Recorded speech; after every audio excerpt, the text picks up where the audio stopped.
আসসালামু আলাইকুম। বাংলাদেশ বন্ধু ফাউন্ডেশন নিবেদিত বন্ধুচুলা ইফতার অনুষ্ঠানে আপনাদের সবাইকে স্বাগত জানাচ্ছি। আমি শবনম ফারিয়া। আমরা এই অনুষ্ঠানে খুব মজাদার ইফতার রেসিপি দেখি বন্ধুচুলা দিয়ে বানানো। সেজন্য আমাদের রান্নাঘরে উপস্থিত থাকে একজন রন্ধনশিল্পী। আজকে আমাদের সাথে আছে ইশরাত আপা। আসসালামু আলাইকুম ইশরাত আপা। ওয়ালাইকুম আসসালাম। কেমন আছেন আপা? আলহামদুলিল্লাহ ভালো আছি, আপনি ভালো আছেন? আমি ভালো আছি। এবং থাকে আমাদের প্রিয় একজন মানুষ যার সাথে আমরা অনেক গল্প করি, তার ছোটবেলা সম্পর্কে জানি, ইফতার এক্সপিরিয়েন্স জানি, কর্মক্ষেত্রে তার বিভিন্ন এক্সপিরিয়েন্স আমরা শুনি। ঠিক তেমনি আজকে আমাদের রান্নাঘরে উপস্থিত আছে আমাদের সবার প্রিয় অভিনেতা হাসান মাসুদ। ভাই আসসালামু আলাইকুম। ওয়ালাইকুম আসসালাম। অনেক দিন পর আপনাকে দেখলাম, অনেক গল্প হবে সেজন্য। কিন্তু একটু ইশরাত আপার কাছে জানি যে ইশরাত আপা আজকে আমাদেরকে কি রান্না করে দেখাচ্ছে। আমি আজকে মোরগ মুনতাজা করে দেখাবো। মোরগ মুনতাজা এটা কি? এটা একটা স্পাইসি মানে মুরগি ভোনা, তবে এটা আমাদের দেশীয় না, এটা হচ্ছে ভারতীয় একটা। আচ্ছা, কি কি ইনগ্রেডিয়েন্টস লাগছে? যেহেতু মোরগ মুনতাজা করব, মোরগ তো লাগছেই। তো পেঁয়াজ কুচি, টমেটো, কাঁচামরিচ, টক দই, রসুন বাটা, আদা বাটা, এটা হচ্ছে বাদাম বাটা, মৌরি বাটা, পেঁয়াজ বাটা, হ্যাঁ মৌরি, আচ্ছা, জিরা গুঁড়ো, মরিচ গুঁড়ো, গরম মশলা গুঁড়ো, ধনিয়া গুঁড়ো, লবণ, গরম মশলা, বেরেস্তা আর সরিষার তেল। আচ্ছা ঠিক আছে আপা, তাহলে আমরা শুরু করে দিই। হাসান মাসুদ ভাই, আপনি রান্না করতে পারেন? হ্যাঁ, আমি টেলিভিশনে অনেকগুলো রান্নার প্রোগ্রামে রান্না করেছেন। পাচকের। বাসায় রান্না করেন? বাসায় মাঝে মাঝে করি, কেন করব না। ও বাহ, আপনার বাচ্চাদের কোন রান্নাটা আপনার সবচেয়ে বেশি পছন্দ? বিফ ভুনা। বিফ ভুনা, আচ্ছা। আর খিচুড়ি। খিচুড়ি, আচ্ছা, এটা একটা চমৎকার খাবার না, মানে বৃষ্টি হচ্ছে, কিছু হচ্ছে, বিফ আর খিচুড়ির একটা আলাদা ইয়ে থাকে। ভাই আপনার অনেকগুলো পরিচয়, হ্যাঁ, আপনি একজন সেনাবাহিনী কর্মকর্তা ছিলেন, সেখান থেকে সাংবাদিক, সেখান থেকে অভিনেতা, এবং একটু সবার পছন্দের অভিনেতা, বাসায় বাসায় সবাই চেনে এরকম এক। এই জার্নিটা সম্পর্কে আমি একটু জানতে চাই। তার আগে আমি একটু বলি, হ্যাঁ, সবার আগে আমি ছিলাম একজন গায়ক। গায়ক? হ্যাঁ। আচ্ছা, আমি গণসঙ্গীত গাইতাম, আচ্ছা, উদীচী শিল্পী গোষ্ঠী করতাম। তো গলায় সুর আনার জন্য আমি ছায়ানটে 5 বছর নজরুল গীতি শিখেছি। আচ্ছা আচ্ছা, তারপরে ওই উদীচীর লিড সিঙ্গার হলাম। তারপরে যখন ইন্টারমিডিয়েট পাশ করলাম, তারপরে যখন আমি আমার ফিউচার নিয়ে আমার বাবা একদিন আমাকে ডেকে বললেন যে তোমাকে তো আমরা কোনোদিন কিছু বলি নাই, তুমি তোমার ইচ্ছা মতো তোমার জীবনযাপন করেছো, তো এখন আমি তো আর কয়েক বছর পর রিটায়ার করব, তখন তো তোমাকে এই ফ্যামিলির হাল ধরতে হবে। So you think yourself যে হোয়াট ইউ উইল ডু। তো আমি তখন উদীচীতে গিয়ে বললাম, ওরা আমাকে বললো যে তুমি ইকোনমিক্স পড়তে রাশিয়া চলে যাও। আমার গেল মেজাজটা খারাপ হয়ে, যে আমি কি ইকোনমিক্স পড়ার জন্য উদীচী করেছি, খোদা হাফেজ, আস্তালা ভিস্তা বলে আমি চলে আসলাম। তো আমরা তখন বেলি রোডে সরকারি বাসায় থাকি। তো ওই তখন এতই মেজাজ খারাপ ছিল যে রিক্সা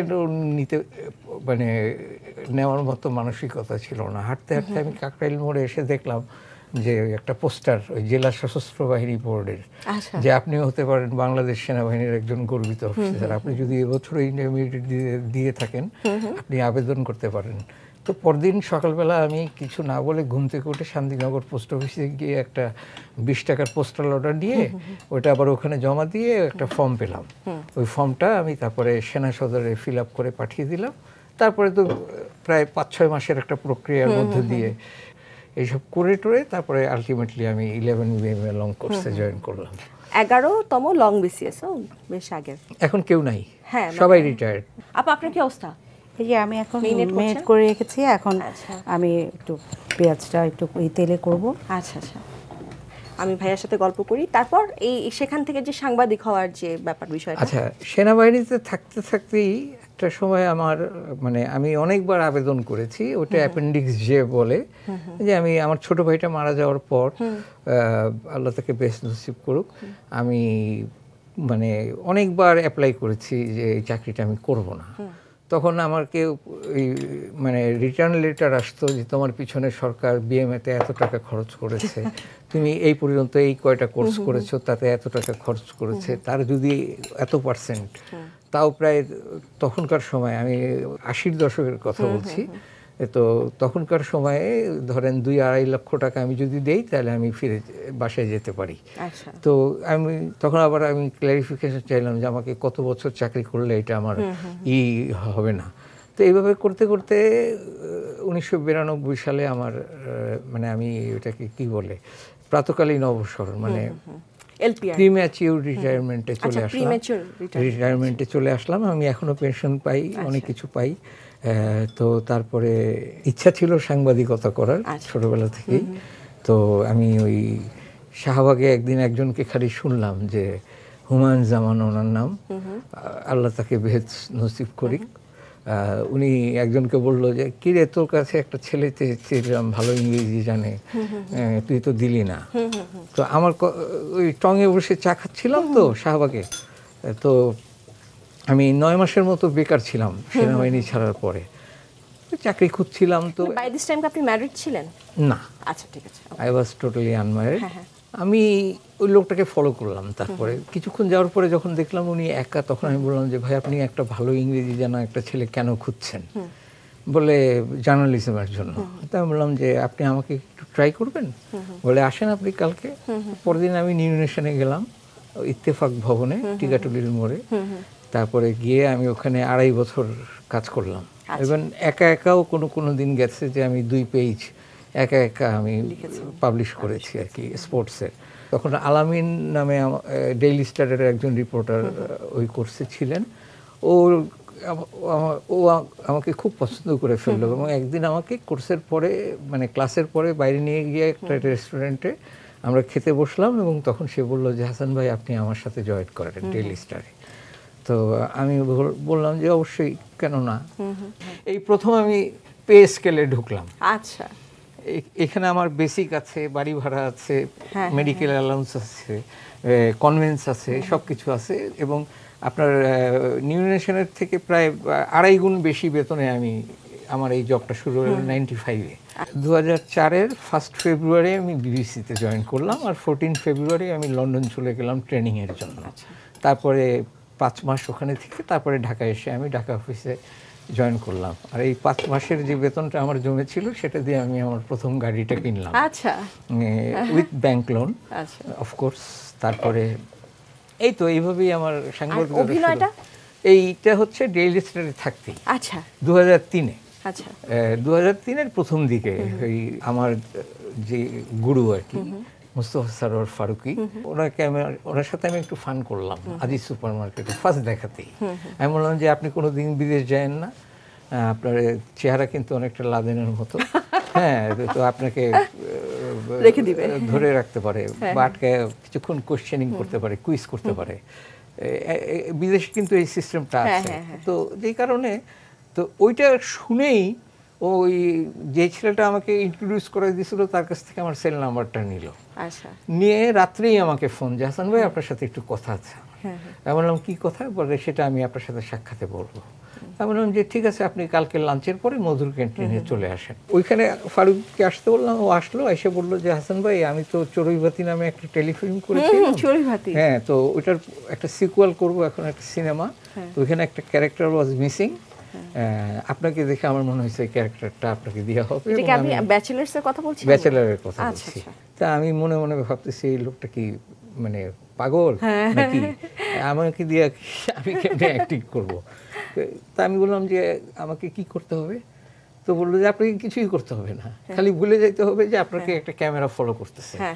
আর দ্বিতীয়টা হচ্ছে যে আপনি যার সাথে অভিনয় করছেন তাকে ভাববেন যে আপনার থেকে লো গ্রেডেড, মানে আপনি সুপিরিয়র।